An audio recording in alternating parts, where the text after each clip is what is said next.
Here we go. All right then, good evening. Thank you for coming. And we're going to talk about yin and yang today because it's very important. In fact, it's fundamental, you know. If we don't understand yin and yang, don't study it. And I have to say that I would say maybe 5% of the people practicing macrobiotics in the world actually study yin and yang. Because if they did actually study it, half of the things they say on, social media, they wouldn't say it. Because they're not doing any study. And it's really,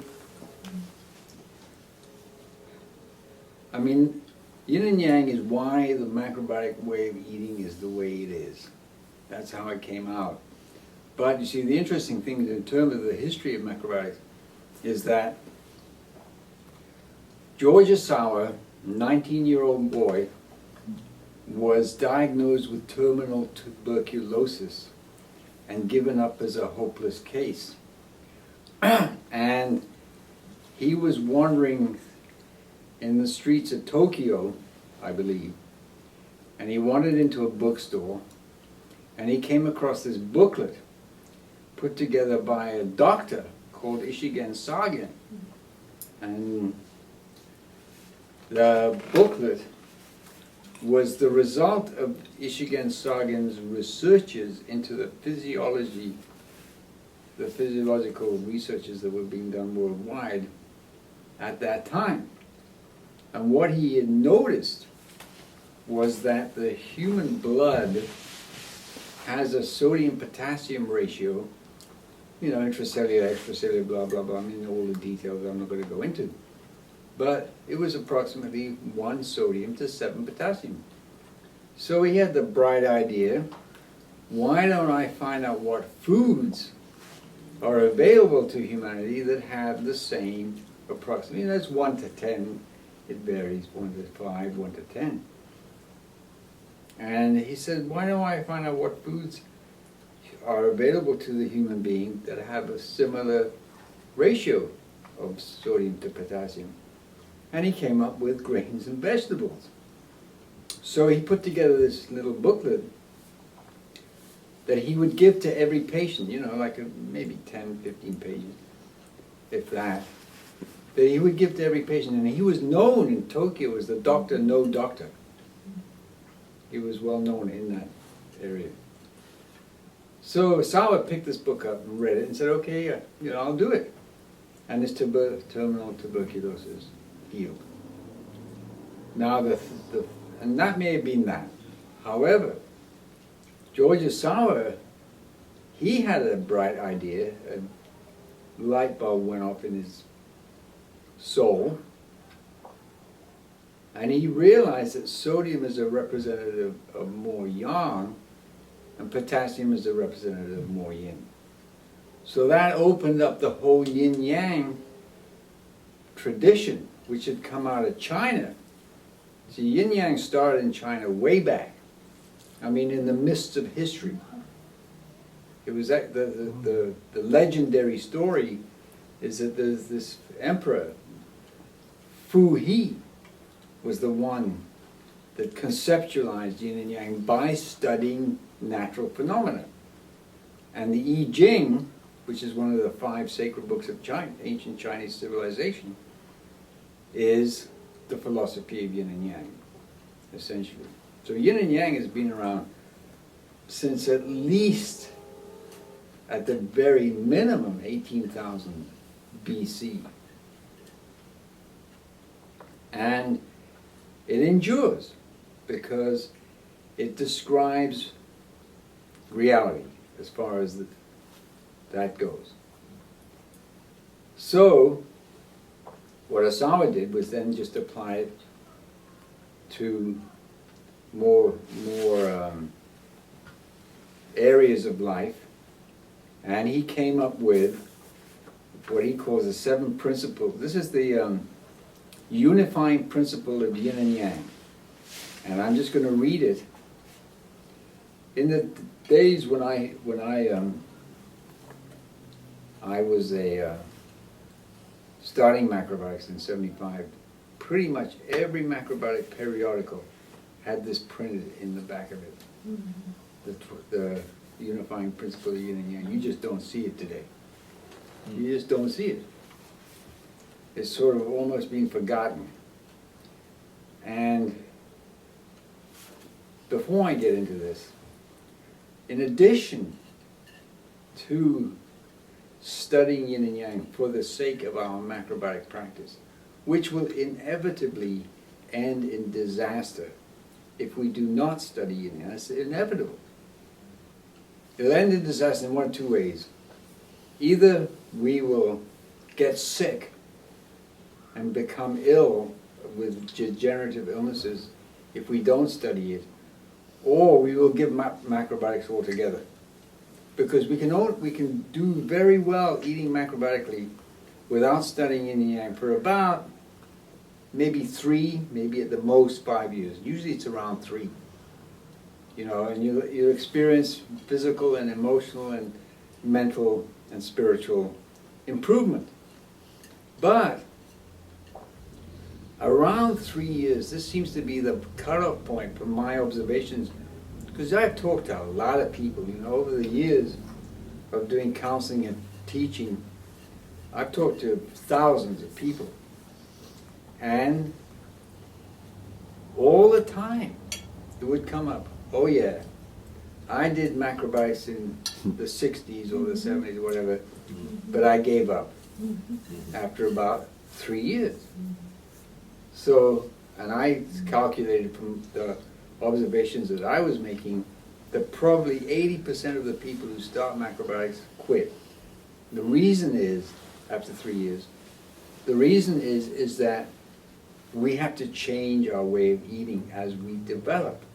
As our condition improves, what was working when we were very, very out of balance starts to not work. If things get bogged down, you don't get the results you want. You start to get, what is it called?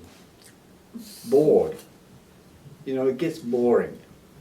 And you don't feel that kind of what, you know, joie de vivre that you feel when you're feeling good. Yeah. You know, and I've been feeling good ever since I started this. I haven't had any time, except when I've gone through some major discharges, which have been healthy discharges. I can't say I've been anything but totally happy the whole time. You know? And that's 38 years now. So, but there's another reason. We are witnessing today unprecedented crises on multiple levels in the world. You know, from the financial, the economic, the monetary, the pollution, the medical, the poisoning of the planet, the social disruption, you know, all the rioting and fighting and wars and whatnot. It's really unprecedented. And what's the cause? It is our way of thinking. Okay, so if we look at the history, now I'm a student of Rudolf Steiner. So, and I've been doing macrobiotics, studying macrobiotics yin and yang since 1975, and I've been studying Steiner since 1982. So, in a nutshell, in the spiritual development of humanity, around 1380, a shift took place. And this shift consisted in humanity, so to speak. I'm just giving you kind of like an imaginative picture. Humanity was thrust out of the heavens. And the gods and spirits said, okay, you're on your own now. You got to get with it, out of your own resources. Because up until then, we didn't have thoughts the way we have thoughts now. We were thought into by the spiritual hierarchy, especially the angels and archangels and archai that have to do with the thought processes, which is a spiritual activity. Thinking is a spiritual activity. I mean, you can't weigh a thought, you can't measure it, right? It's obviously non-substantial. So it is a spiritual activity, and it's the only one that we really have today as a spiritual activity, is thinking. So we then starting in 1413 AD, which was the beginning of what's known as the Anglo-Germanic culture, which is the fourth post-Atlantic, it's the fifth post-Atlantean culture, is to develop the ability to think out of our own resources, which we began to do by examining and investigating the natural world of rocks and stone and plants and animals and the phenomena of nature and ourselves. And the idea there was that we should be able to become objective observers of phenomena and events that actually had nothing to do with us. You know, they were objective phenomena, and we would observe them and try to discover the laws and how they operated and how the phenomena worked and so forth and so on. But this was just the material world, because we need to understand that when we look at a plant or each other, or the moon or the sun, animal, whatever, we're only seeing the mineral aspect of us. Okay, the physical body is actually the physical chemical body is a beautiful phrase of Steiner's, is a gesture by the mineral kingdom that we're in the presence of a spiritual being, be it human or plant or animal, or rock for that matter, because they're actually the physical body of spiritual beings. So, but the exercise of making humanity start to investigate physical matter was to develop our independence of thought out of our own resources. And if we had taken that process to its logical conclusion in an honest manner, we would have arrived at the clear understanding that investigating the surface of the world, which is what the mineral aspect of everything is, actually gives us no insights whatever into how and why they work the way they do. And if we'd been honest with ourselves, we would have said, okay, that means there must be something lying within and behind the veil of the physical chemical kingdom, which is what is actually the driving force of what makes a plant grow, a snail be a snail, a person be a person, etc., etc. But we failed to do that. All right? So we reached the brick wall, and we've been banging our head against it ever since. Because the height of materialism was what? The late 19th and early 20th centuries. It really reached its peak around 1819, 1910. And the First World War is a symptom of our dereliction of duty with regard to that. People just didn't want to go there. You know, they didn't want anything to do with the spirit. And that's true, even truer today than it was then.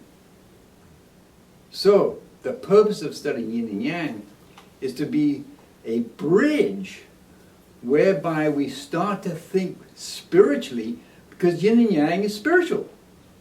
You know, you're dealing with invisible dynamics that lie behind everything in terms of yin and yang. The chi for what they call etheric forces. What the the Western tradition, the esoteric tradition, calls the etheric forces. The Eastern tradition in India calls it prana, in China they call it chi, and in Japan they call it ki. So, the exercise of studying yin and yang, and I recommend we spend an hour a night studying this. Because that's what I did when I first started way back when I was a veterinary surgeon back in Wales. And so then what that does, it makes our thinking much more dynamic and flexible and active, as opposed to just taking in received thoughts which we have gotten from the scientist and the doctor and the priest and the government and this and that. You know, we're all boxed in.